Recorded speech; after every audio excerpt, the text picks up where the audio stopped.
అసెంబ్లీలో క్రిస్టియన్ క్లెర్సీ పాస్టర్లు మరియు సంఘ నాయకులతో రాజేంద్రనగర్ శివారంపల్లిలో జరిగిన సమావేశంలో క్రైస్తవ సమాజానికి సంబంధించిన పలు ముఖ్య అంశాలపై చర్చ జరిగింది. ఈ సందర్భంగా మైనార్టీ సంక్షేమానికి సంబంధించిన పథకాలను విస్తరించాలని రాజేంద్రనగర్ పాస్టర్లు ప్రభుత్వాన్ని కోరారు. మైనార్టీ రెసిడెన్షియల్ స్కూల్స్ మరియు కాలేజీలో క్రైస్తవ విద్యార్థులకు తగినంత అడ్మిషన్లు కల్పించాలని వారు విజ్ఞప్తి చేశారు. ప్రతి సంవత్సరం 100 మంది క్రైస్తవ విద్యార్థులకు 20 లక్షల రూపాయల చొప్పున సీఎం ఓవర్సీస్ స్కాలర్షిప్ ఇవ్వాలని, దీని ద్వారా విదేశీ విద్యకు అవకాశాలు పెరుగుతాయని తెలిపారు. చర్చిల నిర్మాణం మరియు పునరుద్ధరణ కోసం ప్రత్యేక నిధులు కేటాయించాలని, క్రైస్తవ మహిళలకు ఉచితంగా కుట్టు మిషన్లు అందించాలని, క్రిస్మస్ వేడుకలకు ప్రభుత్వం నుంచి నిధులు పెంచాలని కోరారు.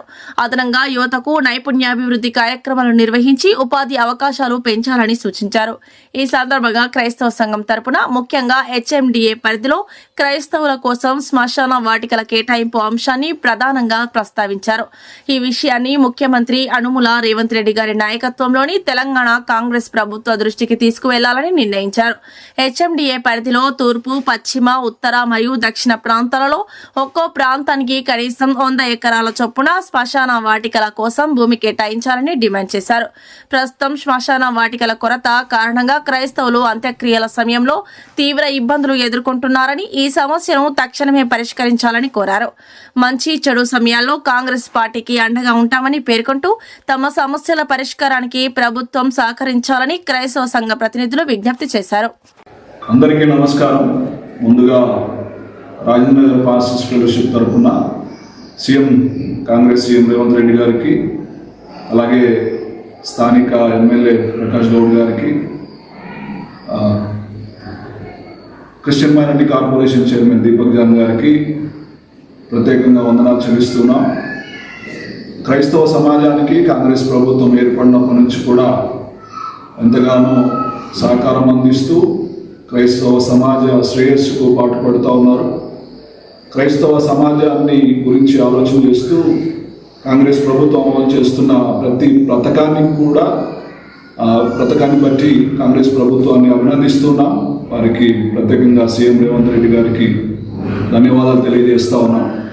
ముఖ్యంగా కాంగ్రెస్ ప్రభుత్వం క్రైస్తవ సమాజాన్ని గురించి ఆలోచన చేస్తూ మైనార్టీ రెసిడెన్షియల్ స్కూల్స్ కానీ, కాలేజెస్ కానీ, అలాగే ప్రతి సంవత్సరం 100 మందికి క్రైస్తవ విద్యార్థులకు ఓవర్సీస్ స్కాలర్షిప్ శాంక్షన్ చేయడం విషయంలో కావచ్చు, అలాగే చర్చిల నిర్మాణం విషయంలో కావచ్చు, లేకపోతే పునరుద్ధరణ కోసం ఫండ్స్ రిలీజ్ చేసే విషయంలో కావచ్చు, ఇంకా క్రైస్తవ మహిళలకు ఉచితంగా కుట్టు మిషన్లు ఇవ్వడంలో, క్రిస్మస్ వేడుకలు నిర్వహించడంలో, క్రిస్మస్ వేడుకలకు నిధులను ఇవ్వడంలో, అలాగే క్రైస్తవ సమాజం ముఖ్యంగా యవనస్తులు అంటే యూత్ వారి యొక్క శ్రేయస్సు కొరకు ఎన్నో పథకాలు అమలు చేస్తున్న ఈ యొక్క ప్రభుత్వానికి ప్రత్యేకంగా ధన్యవాదాలు తెలియజేస్తున్నాం. అయితే ఈ సందర్భంగా రాజేంద్రనగర్ పాస్టర్స్ ఫెలోషిప్ తరపున మాకున్న ప్రత్యేకమైన సమస్య, క్రైస్తవ సమాజానికి, మా ఏరియాలోనే కాదు క్రైస్తవ సమాజానికి ముఖ్యంగా తెలంగాణ అంతటా కూడా ఉన్న ఒక ప్రాముఖ్యమైన సమస్య ఏంటంటే శ్మశాన వాటిక లేకపోతే సమాధుల స్థలం. ఇది క్రైస్తవ సమాజంలో చాలా పెద్ద సమస్యగా మేము భావిస్తూ ఉన్నాం. నాయకులు ఎలా భావిస్తున్నారో మాకు తెలియదు, కానీ మేమైతే ఈ సమస్యను చాలా పెద్దదిగా భావిస్తున్నాం. ఎందుకంటే క్రైస్తవులకు చనిపోయిన తర్వాత సమాధి చేయడం అనేది చాలా ప్రాముఖ్యమైన సంగతి. ముఖ్యంగా మేము సమాధి చేయడం అంటే సమాధి తవ్వి మామూలుగా భూమిలో పాతి పెట్టడం జరుగుతుంది. కాబట్టి దానికి స్థలం లేకపోవడం అనేది చాలా చాలా విచారకరమైన సంగతి. ఈ సమస్య గురించి చాలాసార్లు మేము మాట్లాడడం జరిగింది, విన్నవించడం జరిగింది. అయితే ఈ సందర్భంగా మరొకసారి ఈ ప్రభుత్వం ఎంతగానో మా కొరకు, ప్రభుత్వానికి ఎంతగానో సహకారం అందిస్తూ ఉన్నాం. క్రైస్తవులు అంటేనే కాంగ్రెస్ అన్నట్టుగా ఉంది పరిస్థితి. అయితే అనేక సందర్భాలు ఈ ప్రభుత్వం ఏర్పడే విషయంలో క్రైస్తవ సమాజం ఎంతగానో తోడ్పాటును అందించింది.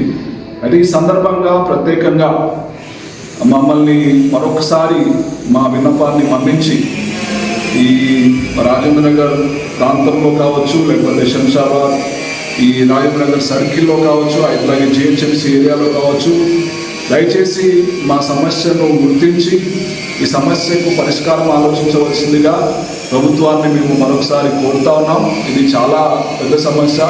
దయచేసి ఇది ఏదో చిన్నది అన్నట్టుగా ఆలోచన చేయకుండా దీన్ని కొంచెం సీరియస్గా తీసుకొని మా యొక్క సమస్యను పరిష్కరించవలసిందిగా కోరుతా ఉన్నాం. ఈ ప్రాంతంలో ఒక 10 ఎకరాల స్థలం క్రైస్తవుల కొరకు, క్రైస్తవ శ్మశాన వాటిక కొరకు, సమాధుల స్థలం కొరకు కేటాయించవలసిందిగా ప్రభుత్వాన్ని మేము కోరుతున్నాం. ఇది చేస్తే నిజంగా ఈ కాంగ్రెస్ ప్రభుత్వానికి క్రైస్తవ సమాజంలో ఇంకా ఎక్కువ పేరు వస్తుంది. మేము ఇంకా ఎక్కువగా మీ కొరకు ప్రార్థన చేసే విషయంలో కావచ్చు, మీ తోడ్పాటు అందించే విషయంలో కావచ్చు మేము పనిచేస్తామని, ప్రయాసపడతామని మేము